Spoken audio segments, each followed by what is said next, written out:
प्रमाण कहां? रामकृष्ण से विवेकानंद ने कहा प्रमाण चाहिए। है परमात्मा तो प्रमाण दे। और विवेकानंद को देखा रामकृष्ण ने। बड़ी थी संभावना इस युवक की, बड़ी थी यात्रा इसके भविष्य की, बहुत कुछ होने को पड़ा था इसके भीतर, बड़ा खजाना था, उससे ये अपरिचित है। रामकृष्ण ने देखा, इस युवक के पिछले जन्मों में झांका, ये बड़ी संपदा, बड़े पुण्य की संपदा लेकर आ रहा है। ये ऐसे ही तर्क में दबा न रह जाए। कराह उठा होगा पीड़ा और करुणा से रामकृष्ण का हृदय। उन्होंने कहा छोड़, प्रमाण वगैरह बाद में सोच लेंगे, मैं जरा बूढ़ा हुआ, मुझे पढ़ने में अड़चन होती, तू अभी जवान, तेरी आंख अभी तेज, ये किताब पढ़ी, इसे तू पढ़। वो थी अष्टावक्र गीता, जरा मुझे सुना दे। कहते हैं विवेकानंद को इसमें तो कुछ अड़चन न मालूम पड़ी, ये आदमी कुछ ऐसी तो कोई खास बात नहीं मांग रहा है। 2-4 सूत्र पढ़े और एक घबराहट और रोआ रोआ कपने लगा। और विवेकानंद ने कहा मुझसे नहीं पढ़ा जाता। रामकृष्ण ने कहा पढ़ भी, इसमें हर्ज क्या है, तेरा क्या बिगाड़ लेगी ये किताब, तू जवान है अभी, तेरी आंख अभी ताजी, और मैं बूढ़ा हुआ, मुझे पढ़ने में दिक्कत होती है, और ये किताब मुझे पढ़नी तो तू पढ़ के सुना दे। कहते हैं उस किताब को सुनाते सुनाते ही विवेकानंद डूब गए। रामकृष्ण ने देखा इस व्यक्ति के भीतर बड़ी संभावना है, बड़ी शुद्ध संभावना है, जैसी एक बोधिसत्व की होती, जो कभी न कभी बुद्ध होना जिसका निर्णय थे, आज नहीं कल, भटके कितना ही, बुद्धत्व जिसके पास चला आ रहा है। क्यों अष्टावक्र की गीता रामकृष्ण ने कही कि तू पढ़ के मुझे सुना दे? क्योंकि इससे ज्यादा शुद्धतम वक्तव्य और कोई नहीं। ये शब्द भी अगर तुम्हारे भीतर पहुंच जाएं तो तुम्हारी सोई हुई आत्मा को जगाने लगेंगे। ये शब्द तुम्हें तरंगायित करेंगे, ये शब्द तुम्हें आह्लादित करेंगे, ये शब्द तुम्हें झकझोरेंगे। इन शब्दों के साथ क्रांति घटित हो सकती। अष्टावक्र की गीता को मैंने यूं ही नहीं चुना है, और जल्दी नहीं चुना, बहुत देर करके चुना है, सोच विचार के। दिन थे जब मैं कृष्ण की गीता पर बोला, क्योंकि भीड़ भाड़ मेरे पास थी। भीड़ भाड़ के लिए अष्टावक्र गीता का कोई अर्थ न था। बड़ी चेष्टा करके भीड़ भाड़ से छुटकारा पाया है। अब तो थोड़े से विवेकानंद यहां हैं, अब तो उनसे बात करनी है जिनकी बड़ी संभावना है। उन थोड़े से लोगों के साथ मेहनत करनी है जिनके साथ मेहनत का परिणाम हो सकता है। अब हीरे तराशने, कंकड़ पत्थरों पर यह छेनी खराब नहीं करनी, इसलिए चुनी है अष्टावक्र की गीता। तुम तैयार हुए हो इसलिए चुनी। पहला सूत्र, जनक ने कहा, हे प्रभु, पुरुष ज्ञान को कैसे प्राप्त होता है, और मुक्ति कैसे होगी, और वैराग्य कैसे प्राप्त होगा, यह मुझे कहिए। एतत् मम ब्रूहि प्रभु, मुझे समझाएं प्रभु। 12 साल के लड़के से सम्राट जनक का कहना है, प्रभु भगवान मुझे समझाएं। एतत् मम ब्रूहि, मुझे ना समझ को कुछ समझ दे, मुझे अज्ञानी को जगाएं। 3 प्रश्न पूछे हैं। कथम ज्ञानम, कैसे होगा ज्ञान? साधारणता तो हम सोचेंगे कि यह भी कोई पूछने की बात है, किताबों में भरा पड़ा है। जनक भी जानता था किताबों में भरा पड़ा है वो ज्ञान नहीं, वो केवल ज्ञान की धूल है, राख है। ज्ञान की ज्योति जब जलती है तो पीछे राख छूट जाती, राख इकट्ठी होती चली जाती, शास्त्र बन जाती। वेद राख है। कभी जलते हुए अंगारे थे, ऋषियों ने उन्हें अपनी आत्मा में जलाया था, फिर राख रह गए। फिर राख संयोजित की जाती, संग्रहित की जाती, सुव्यवस्थित की जाती। जैसे जब आदमी मर जाता है तो हम उसकी राख इकट्ठी कर लेते हैं, उसको फूल कहते हैं। बड़े मजेदार लोग हैं जिंदगी में जिसको फूल नहीं कहा। उसकी हड्डी वड्डियां इकट्ठी कर लाते हैं, कहते फूल संजोला है, फिर संभाल कर रखते हैं, मंजूसा बनाते हैं। जिसको जिंदगी में कभी फूल का आदर नहीं दिया, जिसको जिंदगी में कभी फूल की तरह देखा नहीं, जब मर जाता है आदमी पागल है, तब उसकी हड्डी को, राख को फूल कहते। ऐसे ही जब कोई बुद्ध जीवित होता है तब तुम सुनते नहीं। जब कोई महावीर तुम्हारे बीच से गुजरता है तब तुम नाराज होते हो। लगता है यह आदमी तुम्हारे सपने तोड़ रहा है या तुम्हारी नींद में दखल डाल रहा है। ये कोई जगाने का वक्त है? अभी अभी तो सपना आना शुरू हुआ था, अभी अभी तो जरा जीतना शुरू किया था जिंदगी में, अभी अभी तो दांव ठीक लगने लगे थे, तीर ठीक ठीक जगह पड़ने लगा था, और ये सज्जन आ गए, ये कहते हैं सब आसार है। अभी अभी तो चुनाव जीते थे, पद पे पहुंचने का रास्ता बना था, और ये महापुरुष आ गए, ये कहते हैं ये सब सपना है, इसमें कुछ सार नहीं, मौत आएगी सब छीन लेगी। छोड़ो भी, जब मौत आएगी तब देखेंगे, बीच में तो इस तरह की बातें मत उठाओ। लेकिन जब महावीर मर जाते, बुद्ध मर जाते, तब उनकी राख को हम इकट्ठी कर लेते, फिर हम धम्मपद बनाते, वेद बनाते, फिर हम पूजा के फूल चढ़ाते। जनक भी जानता था कि शास्त्रों में सूचनाएं भरी पड़ी, लेकिन उसने पूछा कथम ज्ञानम, कैसे होगा ज्ञान? क्योंकि कितना ही जान लो ज्ञान तो होता ही नहीं। जानते जाओ, शास्त्र कंठस्थ कर लो, तोते बन जाओ, एक एक सूत्र याद हो जाए, पूरे वेद स्मृति में छप जाए, फिर भी ज्ञान तो होता नहीं। कथम ज्ञानम, कैसे होता ज्ञान? कथम मुक्ति, मुक्ति कैसे होगी? क्योंकि जिसको तुम ज्ञान कहते हो वो तो बांध लेता उल्टे, मुक्त कहां करता? ज्ञान तो वही है जो मुक्त करे। जीसस ने कहा है सत्य वही है जो मुक्त करे, ज्ञान तो वही है जो मुक्त करे। ये ज्ञान की कसौटी है। पंडित मुक्त तो दिखाई नहीं पड़ता, बंधा दिखाई पड़ता है, मुक्ति की बातें करता है, मुक्त दिखाई नहीं पड़ता है, हजार बंधनों में बंधा हुआ मालूम पड़ता है। तुमने कभी गौर किया, तुम्हारे तथाकथित संत तुमसे भी ज्यादा बंधे हुए मालूम पड़ते। तुम शायद थोड़े बहुत मुक्त भी हो, तुम्हारे संत तुमसे भी ज्यादा बंधे, लकीर के फकीर हैं। न उठ सकते स्वतंत्रता से, न बैठ सकते स्वतंत्रता से, न जी सकते स्वतंत्रता से। कुछ दिनों पहले कुछ जैन साध्वियों की मेरे पास खबर आई कि वो मिलना चाहते, मगर श्रावक आने नहीं देते। ये भी बड़े मजे की बात हुई। साधु का अर्थ होता है जिसने फिक्र छोड़ी समाज की, जो चल पड़ा अरण्य की यात्रा पर, जिसने कहा अब ना तुम्हारे आदर की मुझे जरूरत है, ना सम्मान की। लेकिन साधु साध्वी कहते हैं श्रावक आने नहीं देते। वो कहते हैं वहां भूल के मत जाना, वहां गए तो ये दरवाजा बंद। ये कोई साधुता हुई? ये तो परतंत्रता हुई, गुलामी हुई। ये तो बड़ी उल्टी बात हुई। ये तो ऐसा हुआ कि साधु श्रावक को बदले, उसकी जगह श्रावक साधु को बदल रहा है। एक मित्र ने आके मुझे कहा, एक जैन साध्वी आपकी किताबें पढ़ती लेकिन चोरी से, टेप भी सुनना चाहती लेकिन चोरी से, और अगर कभी किसी के सामने आपका नाम भी ले दो तो वो इस तरह हो जाती जैसे उसने कभी आपका नाम सुना ही नहीं। ये मुक्ति हुई। जनक ने पूछा कथम मुक्ति, कैसे होती मुक्ति, क्या है मुक्ति? उस ज्ञान को मुझे समझाएं जो मुक्त कर देता है। स्वतंत्रता मनुष्य की सबसे महत्वपूर्ण आकांक्षा है। सब पालो लेकिन गुलामी अगर रही तो चिढ़ती है। सब मिल जाए, स्वतंत्रता ना मिले तो कुछ भी नहीं मिला। मनुष्य चाहता है खुला आकाश, कोई सीमा ना हो। वो मनुष्य की अंतरतम निगूढ़तम आकांक्षा है, जहां कोई सीमा ना हो, कोई बाधा ना हो। इसी को परमात्मा होने की आकांक्षा कहो, मोक्ष की आकांक्षा कहो। हमने ठीक शब्द चुना है, मोक्ष। दुनिया की किसी भाषा में ऐसा प्यारा शब्द नहीं।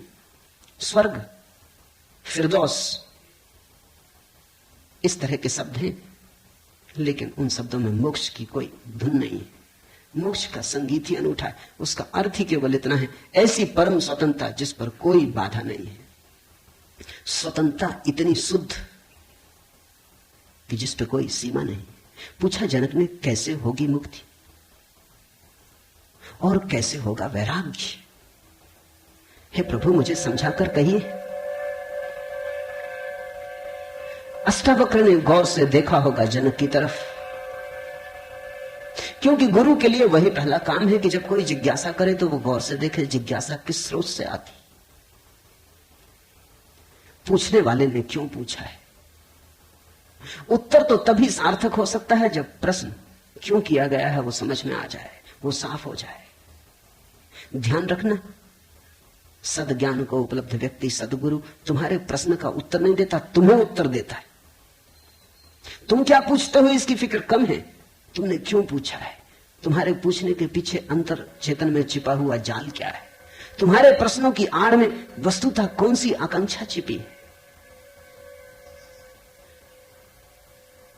दुनिया में 4 तरह के लोग हैं, ज्ञानी, मुमुक्षु, अज्ञानी, मूढ़। और दुनिया में 4 ही तरह की जिज्ञासाएं होती। ज्ञानी की जिज्ञासा तो निशब्द होती। कहना चाहिए ज्ञानी की जिज्ञासा तो जिज्ञासा होती ही नहीं। जान लिया, जानने को कुछ बचा नहीं, पहुंच गए, चित्त निर्मल हुआ, शांत हुआ, घर लौट आए, विश्राम में आ गए।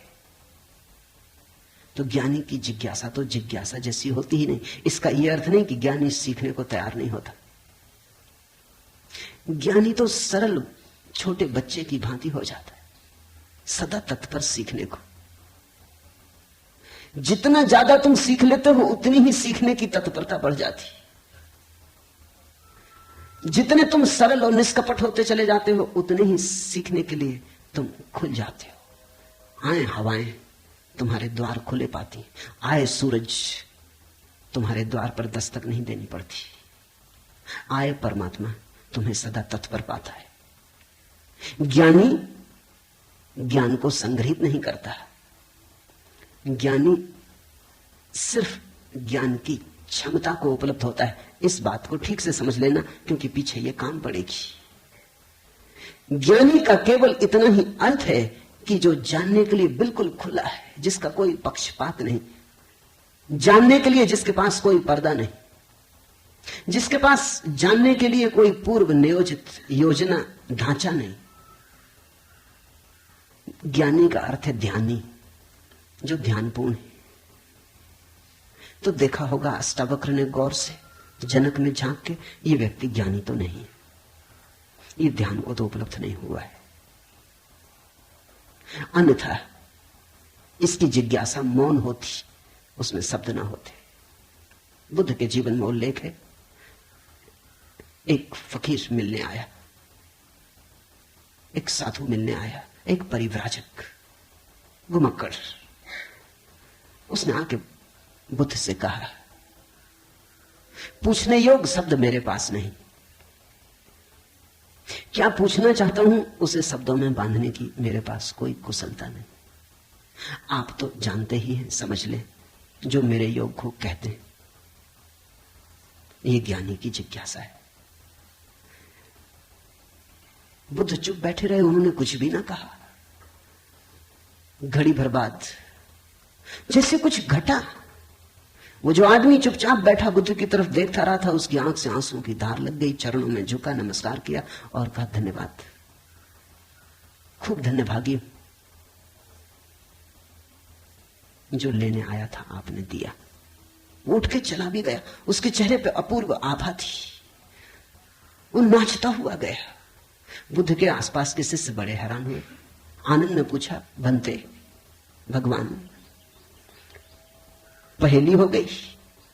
पहले तो ये आदमी कहता है कि मुझे पता नहीं कैसे पूछूं, पता नहीं किन शब्दों में पूछूं, ये भी पता नहीं क्या पूछने आया हूं। फिर आप तो जानते ही हैं सब, देख लें मुझे जो मेरे लिए जरूरी हो कह दें। पहले तो ये आदमी ही जरा पहेली था, ये कोई ढंग हुआ पूछने का? और जब तुम्हें यही पता नहीं कि क्या पूछना, तो पूछना ही क्यों? पूछना क्या? खूब रही। फिर यही बात खत्म न हुई, आप चुप बैठे सो चुप बैठे रह गए। आपको ऐसा कभी मौन देखा नहीं? कोई पूछता तो आप उत्तर देते। कभी कभी तो ऐसा होता कोई नहीं भी पूछता तो भी आप उत्तर देते। आपकी करुणा सदा बहती रहती। क्या हुआ अचानक कि आप चुप रह गए और आंख बंद हो गई? और फिर क्या रहस्यमय घटा कि वो आदमी रूपांतरित होने लगा। हमने उसे बदलते देखा, हमने उसे किसी और ही रंग में डूबते देखा, उसमें मस्ती आते देखी। वो नाचता हुआ गया, आंसुओं से भरा हुआ, गदगद आह्लादित, वो चरणों में झुका, उसकी सुगंध हमें भी छुई। ये हुआ क्या? आप कुछ बोले नहीं, उसने सुना कैसे? और हम तो इतने दिनों से, वर्षों से आपके पास हैं, हम पर आपकी कृपा कम है क्या? ये प्रसाद जो उसे दिया हमें क्यों नहीं मिलता? लेकिन ध्यान रहे, उतना ही मिलता है जितना तुम ले सकते हो। बुद्ध ने कहा, सुनो, घोड़े आनंद से घोड़े की बात की क्योंकि आनंद छत्री था, बुद्ध का चचेरा भाई था और बचपन से ही घोड़े का बड़ा शौक था। उसे घुड़सवार था, प्रसिद्ध घुड़सवार था, प्रतियोगी था बड़ा।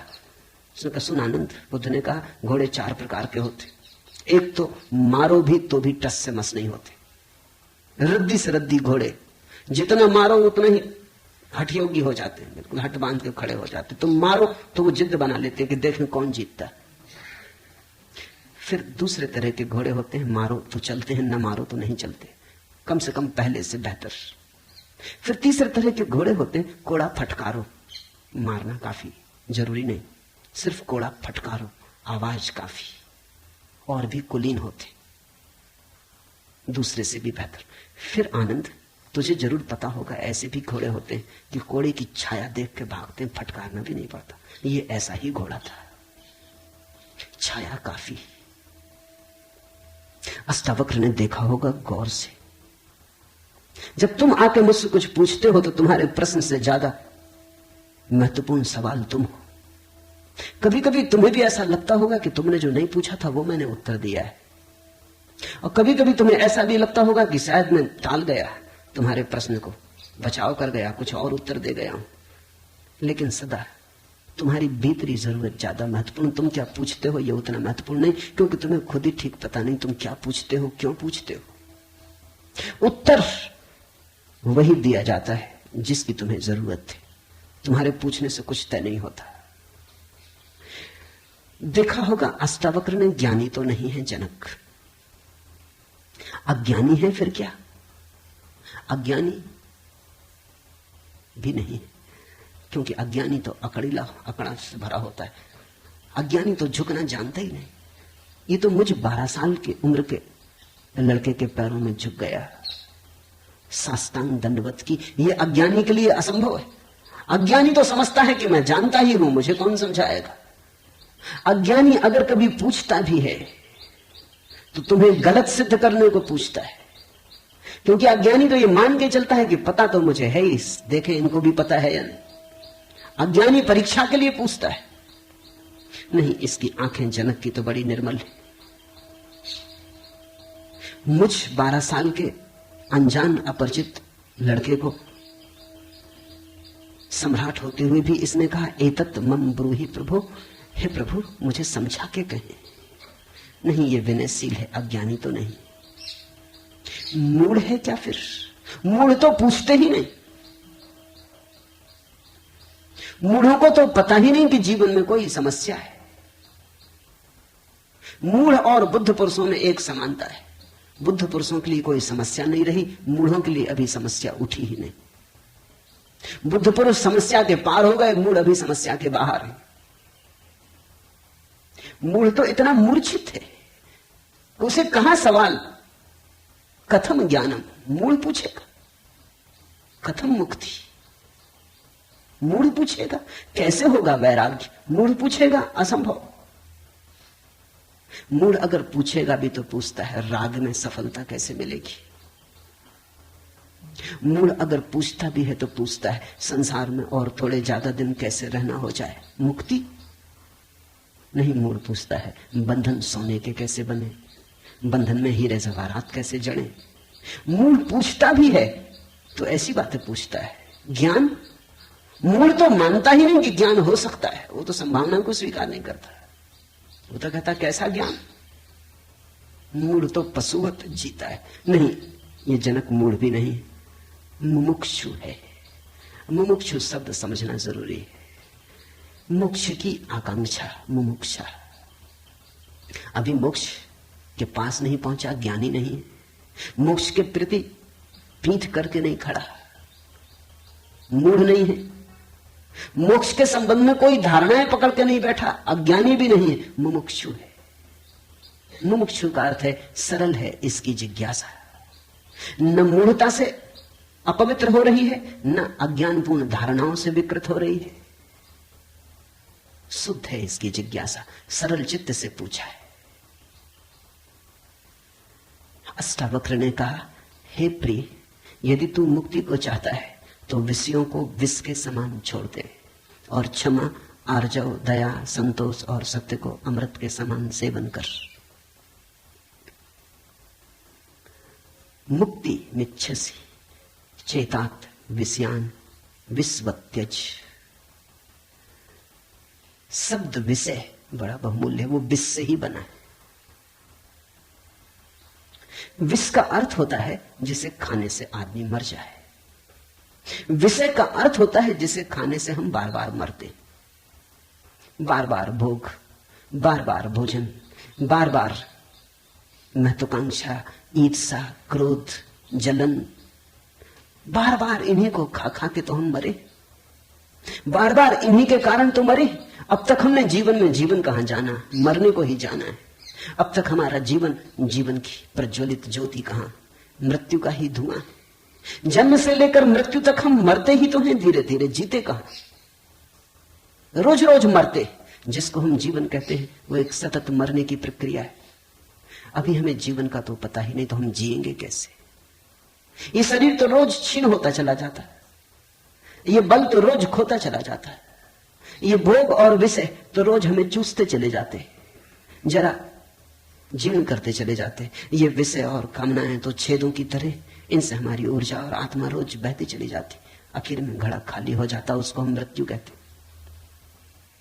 तुमने कभी देखा, अगर छिद्र वाले घड़े को कुएं में डालो तो जब तक घड़ा पानी में डूबा होता है भरा मालूम पड़ता है। उठाओ पानी के ऊपर, खींचो रस्सी, बस खाली होना शुरू हुआ। जोर का शोरगुल होता है, उसी को तुम जीवन कहते हो। जलधाराएं गिरने लगती, उसी को तुम जीवन कहते हो। और घड़ा जैसे जैसे पास आता है, हाथ के खाली होता चला जाता। जब हाथ में आता है तो खाली घड़ा, जल की एक बूंद भी नहीं। ऐसा ही हमारा जीवन है। बच्चा पैदा नहीं हुआ, भरा मालूम होता है। पैदा हुआ कि खाली होना शुरू हुआ। जन्म का पहला दिन मृत्यु का पहला दिन, खाली होने लगा। एक दिन मरा, 2 दिन मरा, 3 दिन मरा। जिनको तुम जन्मदिन कहते हो, अच्छा हो मृत्यु दिन कहो तो ज्यादा सत्यतर होगा। 1 साल मर जाते हो, उसको कहते हो चलो एक जन्मदिन आ गया। 50 साल मर गए, कहते हो 50 साल जी लिए, स्वर्ण जयंती मनाए। 50 साल मरे, मौत करीब आ रही, जीवन दूर जा रहा है, घड़ा खाली हो रहा है। जो दूर जा रहा है उसके आधार पर तुम जीवन को सोचते हो, या जो पास आ रहा है उसके आधार पर? यह कैसा उल्टा गणित! हम रोज मर रहे हैं, मौत करीब सरकती आती। अष्टावक्र कहते हैं विषय हैं विषवत, क्योंकि उन्हें खा खा के हम सिर्फ मरते, उनसे कभी जीवन तो मिलता नहीं। यदि तू मुक्ति चाहता है हे तात, हे प्रिय, तो विषयों को विष के समान छोड़ दे और क्षमा, आर्जव, दया, संतोष और सत्य को अमृत के समान सेवन कर। अमृत का अर्थ होता है जिससे जीवन मिले, जिससे अमृतत्व मिले, जिससे उसका पता चले जो फिर कभी नहीं मरेगा। तो क्षमा, क्रोध विष है, क्षमा अमृत है। आर्जव, कुटिलता विष है, सीधा सरलपन आर्जव अमृत है। दया, कठोरता, क्रूरता विष है, दया करुणा अमृत है। संतोष, असंतोष का कीड़ा खाए चला जाता। असंतोष का कीड़ा हृदय में कैंसर की तरह फैलता चला जाता है, विष को फैलाए चले जाता है। संतोष, जो है उससे तृप्ति, जो नहीं है उसकी आकांक्षा नहीं, जो है वो काफी से ज्यादा है, वो है ही काफी से ज्यादा। आंख खोलो जरा देखो, संतोष कोई थोपना नहीं है ऊपर जीवन को, जरा गौर से देखो, तुम्हें जो मिला है वो तुम्हारी जरूरत से सदा ज्यादा है। तुम्हें जो चाहिए वो मिलता ही रहा है। तुमने जो चाहा है वो सदा मिल गया है। तुमने दुख चाहा है तो दुख मिल गया है, तुमने सुख चाहा है तो सुख मिल गया है, तुमने गलत चाहा तो गलत मिल गया है। तुम्हारी चाह ने तुम्हारे जीवन को रचा है। चाह बीज है, फिर जीवन उसकी फसल है। जन्मों जन्मों में जो तुम चाहते रहे हो वही तुम्हें मिलता रहा है। कई बार तुम सोचते हो हम कुछ और चाह रहे हैं, जब मिलता है तो कुछ और मिलता है। तो तुम्हारे चाहने में भूल नहीं हुई, सिर्फ तुमने चाहने के लिए गलत शब्द चुन लिया था। जैसे तुम चाहते हो सफलता, मिलती है विफलता, तुम कहते हो विफलता मिल रही, चाही तो सफलता थी। लेकिन जिसने सफलता चाही उसने विफलता को स्वीकार कर ही लिया। वो विफलता से भीतर डर ही गया है। विफलता के कारण ही तो सफलता चाह रहा है, और जब जब सफलता चाहेगा तब तक विफलता का ख्याल आएगा। विफलता का ख्याल भी मजबूत होता चला जाएगा। सफलता तो कभी मिलेगी, लेकिन रास्ते पर यात्रा तो विफलता में ही बीतेगी। विफलता का भाव संघरीभूत होगा, वो इतना संघरीभूत हो जाएगा कि वही एक दिन प्रकट हो जाएगा। तब तुम कहते हो कि हमने तो सफलता चाही थी, लेकिन सफलता के चाहने में तुमने विफलता को चाह लिया। लाओजू ने कहा है, सफलता चाहिए विफलता मिलेगी। अगर सचमुच सफलता चाहिए हो, सफलता चाहना ही मत, फिर तुम्हें कोई विफल नहीं कर सकता। तुम कहते हो हमने सम्मान चाहा था, अपमान मिल रहा है। सम्मान चाहता ही वही व्यक्ति है जिसका अपने प्रति कोई सम्मान नहीं, वही तो दूसरों से सम्मान चाहता है। अपने प्रति जिसका अपमान है, वही तो दूसरों से अपने अपमान को भर लेना चाहता है, ढांक लेना चाहता है। सम्मान की आकांक्षा इस बात की खबर है कि तुम अपने भीतर अपमानित अनुभव कर रहे हो। तुम्हें अनुभव हो रहा है कि मैं कुछ भी नहीं हूं, दूसरे मुझे कुछ बना दे, सिंहासन पे बिठा दे, पताकाएं फहरा दे, झंडे उठा ले मेरे नाम के, दूसरे कुछ कर दे। तुम भिखमंगे हो। तुमने अपना अपमान तो खुद कर लिया जब तुमने सम्मान चाहा, और यह अपमान गहन होता जाएगा। लाओसू कहता है मेरा कोई अपमान नहीं कर सकता, क्योंकि मैं सम्मान चाहता ही नहीं। यह सम्मान को पा लेना है। लाओसू कहता है मुझे कोई हरा नहीं सकता, क्योंकि जीत की हमने बात ही छोड़ दी। अब हराओगे कैसे? तुम उसी को हरा सकते हो जो जीतना चाहता है। अब ये जरा उलझा हुआ हिसाब है। इस दुनिया में सम्मान उन्हें मिलता है जिन्होंने सम्मान नहीं चाहा, सफलता उन्हें मिलती है जिन्होंने सफलता नहीं चाही। क्योंकि जिन्होंने सफलता नहीं चाही उन्होंने तो स्वीकार ही कर लिया कि सफल तो हमें है ही, अब और चाहना क्या है। सम्मान तो हमारे भीतर आत्मा का है ही, अब और चाहना क्या है। परमात्मा ने सम्मान दे दिया तुम्हें पैदा करके, और किसका सम्मान चाहते हो? परमात्मा ने तुम्हें काफी गौरव दे दिया, जीवन दिया, ये सौभाग्य दिया कि आंख खोलो, देखो हरे वृक्षों को, फूलों को, पक्षियों को, कान दिए, सुनो संगीत को, जलप्रपात के मरमर को, बोध दिया कि बुद्ध हो सको। अब और क्या चाहते हो? सम्मानित तो तुम हो गए, परमात्मा ने तुम्हें प्रमाण पत्र दिया। तुम भिखारी की तरह किन से प्रमाण पत्र मांग रहे हो? उनसे जो तुमसे प्रमाण पत्र मांग रहे। ये बड़ा मजेदार मामला है। दो भिखारी एक दूसरे के सामने खड़े भीख मांग रहे, ये भीख मिलेगी कैसे? दोनों भिखारी। तुम किससे सम्मान मांग रहे हो? किसके सामने खड़े हो? ये अपमान कर रहे हो तुम अपना, और यही अपमान गहन होता जाएगा। संतोष का अर्थ होता है देखो जो तुम्हारे पास है, देखो जरा आंख खोल के जो तुम्हें मिला ही है। ये अष्टावक्र की बड़ी बहुमूल्य कुंजी है, ये धीरे धीरे तुम्हें साफ होगी। अष्टावक्र की दृष्टि बड़ी क्रांतिकारी है, बड़ी अनूठी, जड़ मूल से क्रांति की। संतोष और सत्य को अमृत के समान सेवन कर, क्योंकि असत्य के साथ जो जिएगा वो असत्य होता चला जाएगा। जो असत्य को बोलेगा, असत्य को जिएगा, स्वभावतः असत्य से गिरता चला जाएगा। उसके जीवन से संबंध विच्छिन्न हो जाएंगे, जड़ें टूट जाएंगी। परमात्मा में जड़ें चाहते हो तो सत्य के द्वारा ही वे जड़ें हो सकती हैं। प्रामाणिकता और सत्य के द्वारा ही तुम परमात्मा से जुड़ सकते हो। परमात्मा से टूटना है तो असत्य का धुआं पैदा करो, असत्य के बादल अपने पास बनाओ। जितने तुम असत्य होते चले जाओगे उतने परमात्मा से दूर होते चले जाओगे। तू न पृथ्वी है, न जल है, न वायु है, न आकाश है। मुक्ति के लिए आत्मा को, अपने को, इन सब का साक्षी चैतन्य जान। सीधी सीधी बातें, भूमिका भी नहीं। अभी दो वचन नहीं बोले अष्टावक्र ने कि ध्यान आ गया, कि समाधि की बात आ गई। जानने वाले के पास समाधि के अतिरिक्त और कुछ जताने को है भी नहीं। वो दो वचन भी बोले, क्योंकि एकदम से अगर समाधि की बात होगी तो शायद तुम चौंक ही जाओगे, समझ ही ना पाओगे। मगर दो वचन और सीधे समाधि की बात आ गई। अष्टावक्र 7 कदम भी नहीं चलते, बुद्ध तो 7 कदम चले, 8वें कदम पे समाधि। अष्टावक्र तो पहला कदम ही समाधि का उठाते। तू न पृथ्वी है, न जल, न वायु, न आकाश। ऐसी प्रतीति में अपने को थिर कर। मुक्ति के लिए आत्मा को, अपने को, इन सब का साक्षी चैतन्य जान। साक्षी सूत्र है, इससे महत्वपूर्ण सूत्र और कोई भी नहीं। देखने वाले बनो, जो हो रहा है उसे होने दो, उसमें बाधा डालने की जरूरत नहीं। ये देह तो जल है, मिट्टी है, अग्नि है, आकाश है। तुम इसके भीतर तो वो दिए हो जिसमें ये सब जल, अग्नि, मिट्टी, आकाश, वायु प्रकाशित हो रहे। तुम दृष्टा हो। इस बात को गहन करो।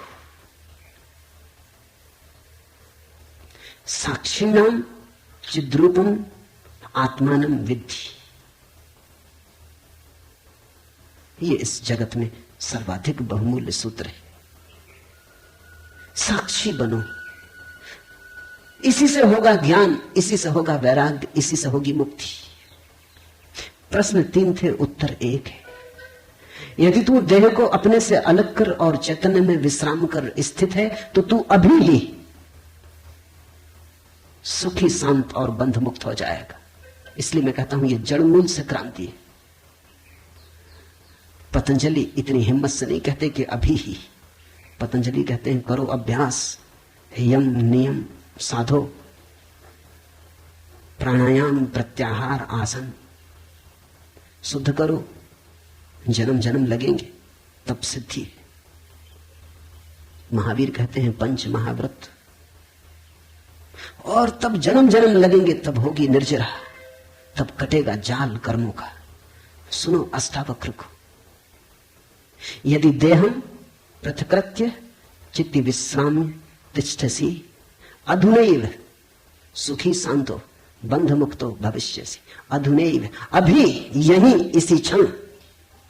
यदि तू देह को अपने से अलग कर और चैतन्य में विश्राम कर स्थित है। अगर तूने एक बात देखनी शुरू कर दी कि देह मैं नहीं, मैं करता और भोगता नहीं, ये जो देखने वाला मेरे भीतर छिपा है, जो सब देखता है। बचपन था कभी तो बचपन देखा, फिर जवानी आई तो जवानी देखी, फिर बुढ़ापा आया तो बुढ़ापा देखा। बचपन नहीं रहा तो मैं बचपन तो नहीं हो सकता। आया और गया, मैं तो हूं। जवानी नहीं रही तो मैं जवानी तो नहीं हो सकता। आई और गई, मैं तो हूं। बुढ़ापा आया, जा रहा है, तो मैं बुढ़ापा नहीं हो सकता, क्योंकि जो आता है जाता है वो मैं कैसे हो सकता हूं। मैं तो सदा हूं। जिस पे बचपन आया, जिस पे जवानी आई, जिस पे बुढ़ापा आया, जिस पे हजार चीजें आई और गई, मैं वही शाश्वत हूं। स्टेशनों की तरह बदलती रहती, बचपन, जवानी, बुढ़ापा, जन्म, यात्री चलता जाता। तुम स्टेशन के साथ अपने को एक तो नहीं समझ लेते। पूना की स्टेशन पर तुम ऐसा तो नहीं समझ लेते कि मैं पूना हूं। फिर पहुंचे मनमाड़ तो ऐसा तो नहीं समझ लेते कि मैं मनमाड़ हूं। तुम जानते हो कि पूना आई गई, मनमाड़ आया गया। तुम तो यात्री हो, तुम तो दृष्टा हो जिसने पूना देखी, पूना आई, जिसने मनमाड़ देखा, मनमाड़ आया। तुम तो देखने वाले हो। तो पहली बात, जो हो रहा है उसमें से देखने वाले को अलग कर लो। देह को अपने से अलग कर और चैतन्य में विश्राम। और करने योग्य कुछ भी नहीं है। जैसे लाओसू का सूत्र है समर्पण, वैसे अष्टावक्र का सूत्र है विश्राम, रेस्ट। करने का कुछ भी नहीं है। मेरे पास लोग आते हैं, वो कहते हैं ध्यान कैसे करें। वो प्रश्न ही गलत पूछ रहे हैं। गलत पूछते हैं तो मैं उनको कहता हूं करो। क्या करोगे? तो उनको बता देता हूं कि करो, कुछ ना कुछ तो करना ही पड़ेगा। अभी तुम्हें करने की खुजलाहट है तो उसे तो पूरा करना होगा। खुजली है तो क्या करोगे? बिना खुजाए नहीं बनता। लेकिन धीरे धीरे उनको करवा करवा के थका डालता हूं। फिर वो कहते हैं अब इससे छुटकारा दिलवाओ। अब कब तक ये करते रहे? उनको तो मैं तो पहले ही राजी था, लेकिन तुम्हें समझने में जरा देर लगी। अब विश्राम करो। ध्यान का आत्यंतिक अर्थ विश्राम है।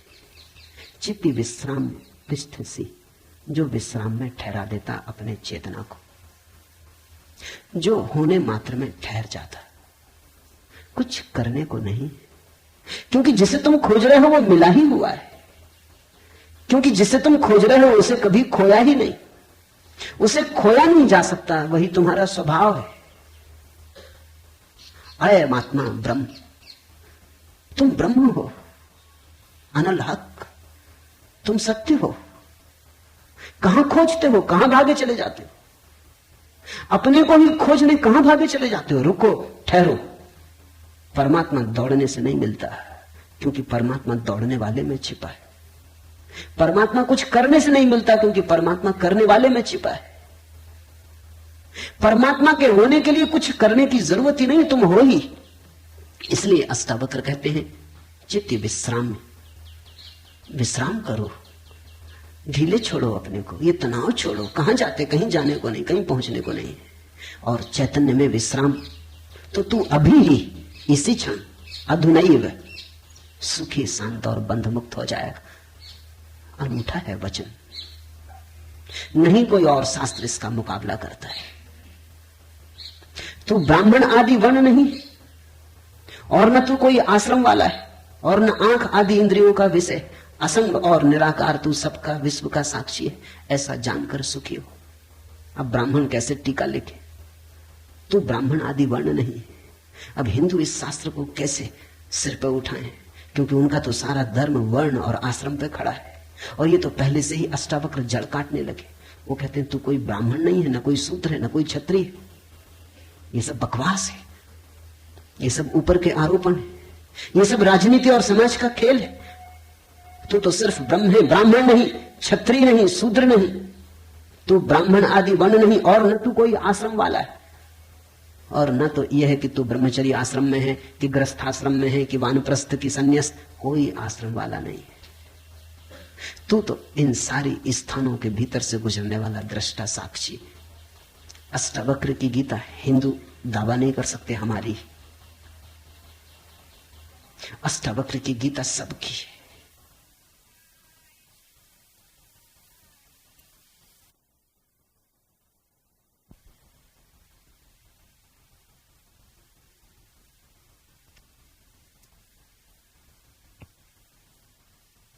Osho Mahageeta, discourse number 1, side 3।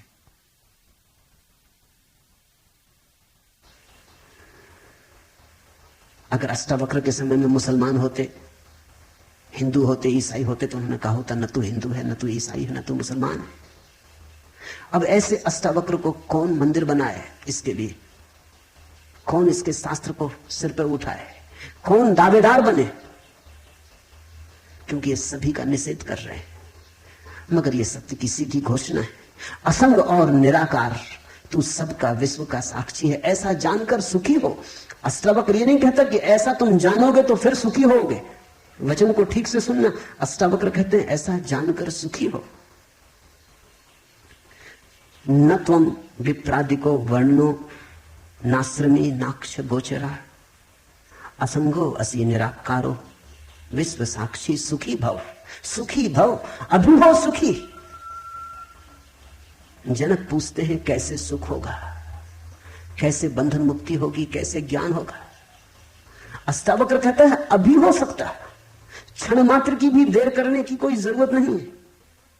इसे कल पर छोड़ने का कोई कारण नहीं, स्थगित करने की कोई जरूरत नहीं। ये घटना भविष्य में नहीं घटती, या तो घटती है अभी या कभी नहीं घटती। जब घटती है तब अभी घटती, क्योंकि अभी के अतिरिक्त कोई समय ही नहीं है। भविष्य कहां है? जब आता है तब अभी की तरह आता है। तो जो भी ज्ञान को उत्पन्न हुए हैं अभी उत्पन्न हुए। कभी पर मत छोड़ना, वो मन की चालाकी है। मन कहता है इतने जल्दी कैसे हो सकता है, तैयारी तो कर ले। मेरे पास लोग आते हैं, वो कहते हैं संन्यास लेना, लेंगे कभी? कभी कभी ना लोगे। कभी पर टाला तो सदा के लिए टाला, कभी आता ही नहीं। लेना हो तो अभी, अभी के अतिरिक्त कोई समय ही नहीं है। अभी है जीवन, अभी है मुक्ति, अभी है अज्ञान, अभी है ज्ञान, अभी है निद्रा, अभी हो सकता है जागरण। कभी क्यों? कठिन होता मन को, क्योंकि मन कहता है तैयारी तो करने दो।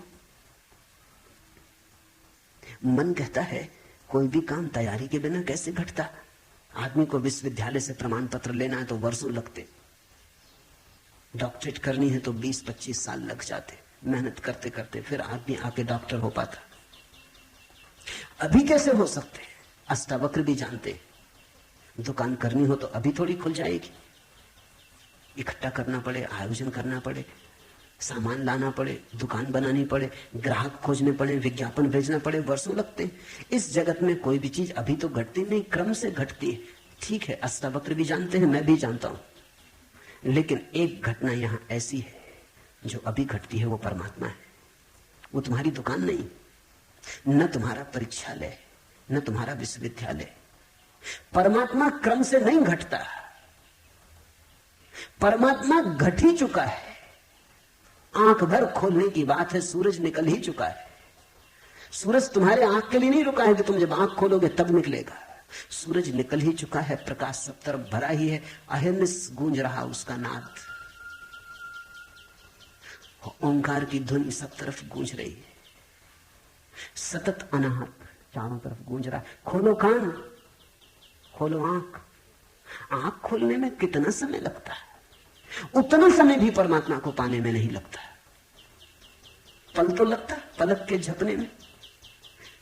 पल का अर्थ ही होता है जितना समय पलक को झपने में लगता उतना पल, मगर परमात्मा को पाने में पल भी नहीं लगता।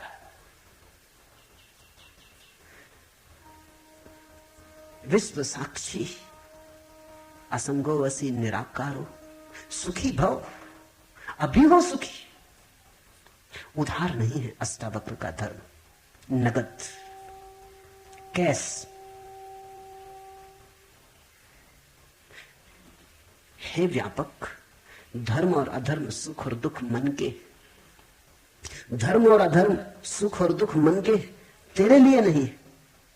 तू न करता है न भोगता है, तू तो सर्वदा मुक्ति ही है। मुक्ति हमारा स्वभाव है, ज्ञान हमारा स्वभाव है, परमात्मा हमारा होने का ढंग है, हमारा केंद्र है, हमारे जीवन की श्वास है, हमारा होना है। धर्मो अधर्मो सुखम दुखम मान सानी नते विभो। अष्टावक्र कहते हैं, हे व्यापक, हे विभावान, हे विभूति संपन्न, धर्म और अधर्म, सुख और दुख मन के, ये सब मन की ही तरंगे। बुरा किया, अच्छा किया, पाप किया, पुण्य किया, मंदिर बनाया, दान दिया, सब मन के। न करतासी न भोक्तासी, मुक्त एवासी सर्वदा। तू तो सदा मुक्त है, तू तो सर्वदा मुक्त है। मुक्ति कोई घटना नहीं है जो हमें घटानी, मुक्ति घट चुकी है हमारे होने में। मुक्ति से बना है ये अस्तित्व, इसका रोआ रोआ रंच रंच मुक्ति से निर्मित है। मुक्ति है धातु जिससे बना है सारा अस्तित्व। स्वतंत्रता स्वभाव है, ये उद्घोषणा। बस समझी कि क्रांति घट जाती है, समझने के अतिरिक्त तो कुछ करना नहीं। ये बात ख्याल में उतर जाए, तुम सुन लो इसे मन भर के बस।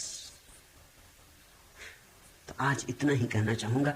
अष्टावक्र को समझने की चेष्टा भर करना। अष्टावक्र में करने का कोई इंसान नहीं है, इसलिए तुम ये मत सोचना कि कोई तरकीब निकलेगी जो हम करेंगे। अष्टावक्र कुछ करने को कहते ही नहीं, तुम विश्राम से सुन लो। करने को कुछ होने वाला ही नहीं है, इसलिए तुम कॉपी वगैरह नोटबुक लेके मत आना कि लिख लेंगे, कुछ आएगा सूत्र तो नोट कर लेंगे, करके देख लेंगे। करने का यहां कुछ काम ही नहीं है, इसलिए तुम भविष्य की फिक्र छोड़ के सुनना। तुम सिर्फ सुन लेना, तुम सिर्फ मेरे पास बैठ के शांत भाव से सुन लेना, विश्राम में सुन लेना। सुनते सुनते तुम मुक्त हो जा सकते हो। इसलिए महावीर ने कहा है कि श्रावक मुक्त हो सकता है सिर्फ सुनते सुनते। श्रावक का अर्थ होता है जो सुनते सुनते मुक्त हो जाए। साधु का तो अर्थ ही इतना है कि जो सुन सुन के मुक्त ना हो सका, थोड़ा कमजोर बुद्धि का है, कुछ करना पड़ा। सिर्फ कोड़े की छाया काफी न थी, घोड़ा जरा कुजात है, कोड़ा फटकारा तब थोड़ा चला, या मारा तो थोड़ा चला। छाया काफी है, तुम सुन लेना, कोड़े की छाया दिखाई पड़ जाएगी। तो अष्टावक्र के साथ एक बात स्मरण रखना, कुछ करने को नहीं है, इसलिए तुम आनंद भाव से सुन सकते हो। इसमें से कुछ निकालना नहीं कि फिर करके देखेंगे। जो घटेगा वो सुनने में घटेगा। सम्यक श्रवण सूत्र है। अधुनैव सुखी शांतो बंध मुक्तो भविष्यसि। अभी हो जा मुक्त, इसी क्षण हो जा मुक्त। कोई रोक नहीं रहा, कोई बाधा नहीं। हिलने की भी जरूरत नहीं है, जहां है वहीं हो जा मुक्त, क्योंकि मुक्त तू है ही। जाग और हो जा मुक्त। असंगो वसी निराकारो विश्व साक्षी सुखी भव, हो जा सुखी। एक पल की भी देर करने की कोई जरूरत नहीं। छलांग है, क्वांटम छलांग। सीढ़ियां नहीं है अष्टावक्र में, क्रमिक विकास नहीं है, सडन इसी क्षण हो सकता है। हरिओम तत्सत। आज इतना ही।